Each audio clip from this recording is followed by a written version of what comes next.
If Nintendo tries to fight, it will lose. Don't waste your money on fighting. Hiroshi Yamauchi, former president of Nintendo. This is the heart behind the Blue Ocean strategy. Not an invention of Nintendo's, but a primary practice nonetheless. But what does that really mean? What does it accomplish well, and what could it achieve better? Let's talk about it. Let's start with the definition. If you're unfamiliar with the term, or even if you've heard it as a concept but without clear distinction, as I had only months before making this video, maybe the idea of blue ocean and wasting money on fighting seem either at odds or just plain irrelevant, but it's certainly not. Thinking perhaps in terms of a fisher, a blue ocean is in stark contrast to a red ocean. With a red ocean, there's a market that can sustain, in the analogy, through fish. In business terms, customers. But it's where a bunch of sharks congregate too, and thus turns red in the aftermath. Instead, a blue ocean is free from direct competition, but comes with inherent risks. In a red ocean, there's guaranteed fish, but maybe none of them are for you. Whereas a blue ocean is feast or famine. Risk and reward. You've got to be strategic and perhaps constantly on the move, but when done right, you're the only fisher in these parts, and there's no better chance for a great haul than this. If Nintendo tries to fight, it will lose. Don't waste your money on fighting. The Blue Ocean strategy. As we consider this concept and examine examples throughout this video, I'd like to begin by positing that this method is best managed loosely. I suspect that we'll find that when this is an ethos rather than an edict, it can turn out tremendously, but too heavy-handed, and it's a flash in the pan. I'm curious if I'll still hold this position by the end of our time here and where you'll land on it too, so let's find out. Perhaps the single most iconic example of this phenomenon is the Wii, and probably more specifically, Wii Sports. There is method to the magic here, and frankly, lessons to be learned on both sides. There are several ways Nintendo has found to provide a service that goes uncontested, allowing them to avoid fighting head-to-head. But Wii Sports went unashamedly out of its way to try to not only appeal to the existing audience by way of a new experience, but provide a way to play games to every single person who's never played a game before. Who doesn't love bowling? You kinda know how to play tennis. Haven't you always wanted to hit your brother square in the jaw?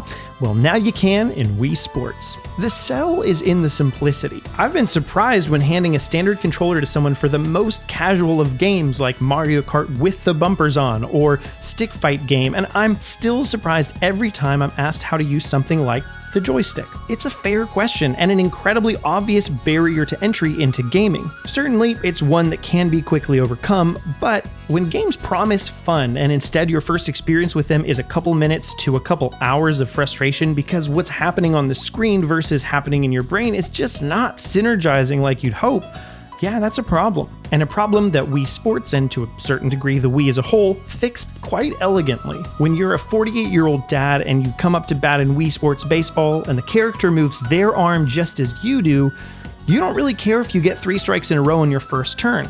You were struck out when you played Little League, so it's reasonable that your poor performance is your fault, not one of technical discrepancies. So you keep playing and you get better. Eventually, you'll learn that you may have even been doing it right to begin with, but you need to do it the way the game wants instead of with perfect baseball form. But by then, you're a 55-year-old granddad, and this is the only game you play anyway. So who cares? Who cares, right? Yeah, well, I'll tell you who cares, frankly, Nintendo. They did all this work to find their fish, and instead of cultivating a fertile community, they let 87% of the fish pack it up and go home. We would like to play. The Wii is Nintendo's foremost example of the Blue Ocean strategy, but they're worst in terms of customer conversion. This is the principle of leading your customers to take one or more actions to ideally become the kind of customer you'd want them to be. A couple years ago when I told my sister that Nintendo wasn't making Wiis anymore, she asked if it's because they weren't doing well, and while there was truth to that by the end of the console, this comment was a great indication that the general population saw the Wii and games like Wii Sports and Just Dance as services rather than an ever-evolving platform, or even better, a broad, exciting hobby. But although the Wii is the poster child for this topic at large, I don't think it deserves to be, for better or for worse. There are times that Nintendo has bucked this tactic more than others. The GameCube comes to mind as a console aimed at directly competing with the PlayStation 2, Xbox, and Dreamcast by way of hardware power and slightly grittier teen appeal. But there are way better examples of this strategy that Nintendo has used for longer and to much more effective degrees. Hey, little buddy, want a ride? Take handhelds, for example. Ever since Tetris took over on the Game Boy in 1984, later followed up by the earth-shattering success of Pokemon, Nintendo handhelds have dominated that quadrant on the market. And it's certainly not to say that they haven't had some competition and that water hasn't turned a little red from time to time, what with the Atari Lynx, Sega Game Gear, PSP, and PS Vita. But through a defined vision of games tailor-made for the portable experience, focus on battery life, and iconic IPs, Nintendo was never the one fighting in these situations. They set the standard, and other hardware manufacturers have come to the table ready to iterate on it, or fail to rise to its standards with varying success. Contrary to popular usage, the Blue Ocean strategy isn't solely about constantly bringing in new customers. It's about catering to a need that would otherwise go unmet, which just may be one that's never been met before. As compared to the Wii, Nintendo's handhelds are much better positioned for customer conversion. The barrier to entry is still there, but especially going back to the Game Boy and its D-pad and just 2 buttons, the hardware learning curve is minimal. So once you're into the game that got you on board, whether it be Pokemon, Tetris, Metroid Fusion, or otherwise, the transition into another game can be fairly seamless. But even here, we're considering mostly non-gamers who may be enticed by games and hop on board from there. Yes, everyone who plays a game at one time or another played their first game, but there are entire franchises that stand fully alone, promising something that no other game can. I think back to 2020 and Animal Crossing. This game was a cultural touchpoint like few other games have been, and even despite the dozens of Animal Crossing likes, Cozy Grove, Story of Seasons, even Stardew Valley, nothing much captured the whimsy of so many all at once as Animal Crossing. But again, the interesting thing here, this game is competing with so many others. It is a red ocean. And yet, with this game and so many others of Nintendo's, there is a certain quality about it that is non-reactive. This can be detrimental at times as some games overlook obvious and desired quality of life changes, but they are wholly unbothered by any similar styled games. Take Metroid Dread. It's a Metroidvania among a sea of contemporary Metroidvanias, but feels as if it hasn't considered the rest barely at all. Even Breath of the Wild acknowledged taking inspiration from Skyrim and The Witcher among others, but it doesn't aim to directly compete, as much as stand firm in what it is, influences and all. These examples are a bit shakier as compared to her thesis than, say, Splatoon, which intends to be a shooter that's barely a shooter, and once again, stands alone in its identity. But these all hammer home a core directive of putting on blinders, setting a course in accordance to creativity, and following it through. In fact, I believe that Nintendo is in their healthiest and most successful blue ocean in a long time, if not ever, right now.